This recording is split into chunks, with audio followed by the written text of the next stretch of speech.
Hello, आज हम commerce का लेसन प्लान कर रहे हैं। टॉपिक का नाम है लीज फाइनेंसिंग। सबसे पहले general objectives to increase the knowledge of the students, to develop abilities to integrate commerce with social system, to enable the students to develop positive attitude, to develop reasoning power among them. उसके बाद है specific objectives to enable the students to journalize the topic lease financing. Next, to increase the knowledge of the students about the topic, to enable them to use the gained knowledge in their daily life. फिर ये teaching materials, blackboard, chalk, duster, whatever you will use. उसके बाद है previous knowledge testing. It is assumed that student have knowledge about sources of business finance, क्योंकि ये business finance का ही एक part है जिसे लीज फाइनेंसिंग बोलते हैं। तो उन स्टूडेंट्स को पता होगा कि ये सोर्सेज कौन कौन से हैं। उसके बाद है previous knowledge testing. First of all teacher will ask questions, what are the requirements to start a business, मतलब व्हाट डू वी नीड, मतलब हमें बिजनेस स्टार्ट करने के लिए किस चीज़ की रिक्वायरमेंट पड़ती है, क्या ज़रूरत होती है। तो हम बताएंगे, स्टूडेंट्स बताएंगे कि हमें लैंड, मनी, स्किल, लेबर, इन सब चीज़ों की ज़रूरत होती है।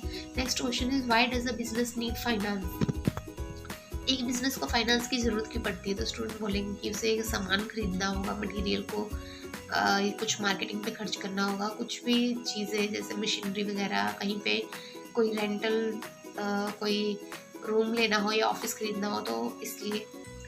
What are the sources of business finance, मतलब कौन कौन से सोर्स होते हैं बिजनेस फाइनेंस के। तो स्टूडेंट बताएंगे कि लोन होता है, ट्रेड क्रेडिट होता है।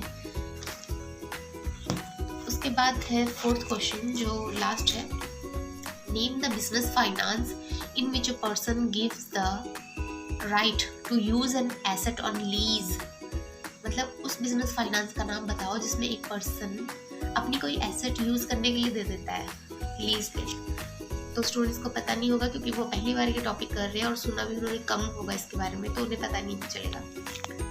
तो उनका अनक्लियर रिस्पॉन्स होगा। जवाब तो जरूर देंगे लेकिन वो कहीं पूरी तरह कंप्लीट नहीं होगा। तो हम अनाउंसमेंट कर सकते हैं कि आज हम लीज फाइनेंसिंग के बारे में पढ़ेंगे इन डिटेल। उसके बाद है कॉन्सेप्ट ऑफ लीज फाइनेंसिंग। सबसे पहले तो पेपर टीचर कुछ क्वेश्चन पूछेगा इस टॉपिक से related, developing question. First question is, if a person gives a room on rent, what he does take in return, अगर एक पर्सन कोई रूम देता है रेंट पे तो वो उसके बदले में क्या लेता है। तो स्टूडेंट बताएंगे कि किराया लेता है ना, he take rent. Second question, what does a tenant use for paying rent, और वो जो टेनेंट होता है वो रेंट पे करके क्या करता है, मतलब किस लिए वो पे करता है। He uses the room of the owner, क्योंकि वो उसे रूम यूज करना है इसलिए वो पे करेगा। उसके बाद थर्ड क्वेश्चन है, what is called to that when a person takes periodic rent for using his asset by other person. अब इसमें है कि उसको क्या बोलते हैं जब एक पर्सन जो है पीरियोडिक रेंट लेता है अपनी चीज़ को यूज करने के लिए, तो कोई स्पेसिफिक नेम होता है उस चीज़ का कि क्या बोलेंगे उसको। तो स्टूडेंट को पता नहीं होगा तो बता सकते हैं कि लीज फाइनेंसिंग। उसके बाद है मेरिट्स। आज मेरिट्स में सेकंड टीचिंग पॉइंट है, इससे रिलेटेड कुछ क्वेश्चंस हैं। First of all, for lease financing what agreement is made between both parties, मतलब दो पार्टीज के बीच में कौन सा एग्रीमेंट बनाया जाता है। तो स्टूडेंट्स रिप्लाई करेंगे कि कोई कॉन्ट्रैक्ट साइन होता होगा, ऐसा वो बता देंगे।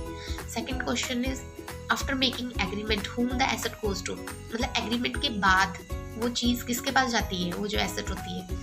सब बोलेंगे वो एसेट जाती है लेसी के पास, क्योंकि फर्स्ट टीचिंग पॉइंट में हमने पढ़ा है लीज फाइनेंसिंग में लेसी कौन होता है, लेसर कौन होता है। तो स्टूडेंट बता देंगे कि वो लेसी के पास चली जाती है। Third question is, after completing the agreement whom the asset goes to, देखो अब जब एग्रीमेंट साइन होता है तो लेसी के पास जाती है, और जब वो एग्रीमेंट खत्म हो जाता है तब किसके पास जाती है। तो बता देंगे स्टूडेंट्स की वापस लेसर के पास ही जाती है। Lessor is the real owner of that asset ना, तो वो कॉन्ट्रैक्ट पे वो अपनी एसेट देता है कुछ टाइम के लिए यूज करने के लिए। अब फोर्थ क्वेश्चन है, what are the other merits of lease financing. अब देखो जिसकी चीज़ थी उसको वापस आ गई, तो टीचर पूछ सकता है कि और क्या फ़ायदे हैं इसके लीज फाइनेंसिंग के। तो उनको वो अनेबल है रिस्पॉन्स देने के लिए, थोड़ा अनक्लियर रिस्पॉन्स होगा उनका, रिस्पॉन्स तो देंगे जरूर। उसके बाद टीचर अपनी एक्सप्लेनेशन स्टार्ट कर सकता है। आफ्टर दैट फिर लिमिटेशंस है इसकी कुछ, तो इससे रिलेटेड कुछ डेवलपिंग क्वेश्चन टीचर पूछेगा। First is, name the parties which are involve in lease financing. अच्छा, उन पार्टीज के नाम बताओ जो लीज फाइनेंसिंग में इन्वॉल्व होती है, तो स्टूडेंट बोलेंगे लेसर और lessee. Second question is who does bear the risk of obsolescence during the contract. मतलब अगर कॉन्ट्रैक्ट के दौरान कुछ चीज़ जैसे होती है बैकवर्ड थोड़ी हो जाती है, पुरानी हो जाती है, ज़्यादा मॉडर्न नहीं रहती, तो उसका रिस्क कौन बियर करेगा, तो बोलते हैं लेसर, जो उसका रियल ऑनर है वही तो करेगा। Third question is what are the limitation of lease financing. तो ये लिमिटेशन है लेसर के लिए, तो टीचर पूछ सकता है कि और क्या लिमिटेशन होती है लीज फाइनेंसिंग की, तो वो अनक्लियर रिस्पॉन्स होगा, तो इसलिए टीचर अपनी एक्सप्लेनेशन स्टार्ट कर सकता है लिमिटेशन के बारे में। ये थर्ड टीचिंग पॉइंट हो गया। उसके बाद है हमारा रिकैप्चुलेशन है, चलो उसे देखते हैं। रिकैप्चुलेशन में who is lease financing, who is lessor, who is lessee, and fourth is who does bear the risk of obsolescence in lease financing. उसके बाद ब्लैक बोर्ड को आप डेकोरेट कर सकते हैं बहुत अच्छी तरह से, अच्छी राइटिंग से। मेरी तो अच्छी नहीं है इतनी, लेकिन आप अच्छी राइटिंग से इसे और डेकोरेटिव बना सकते हैं। उसके बाद home assignment. First question is define lease financing, second है merits of lease financing, and third limitations of lease financing. इसके साथ ये लीज फाइनेंसिंग का टॉपिक जो है खत्म होता है। होप कि आपको ये डेवलपिंग क्वेश्चंस और प्रीवियस नॉलेज टेस्टिंग के क्वेश्चंस मतलब लिखने में ईजी रहा होगा, क्योंकि आपको बनाने में इतनी मेहनत नहीं करनी पड़ेगी, थोड़ा आइडिया मिल गया होगा। Thank you.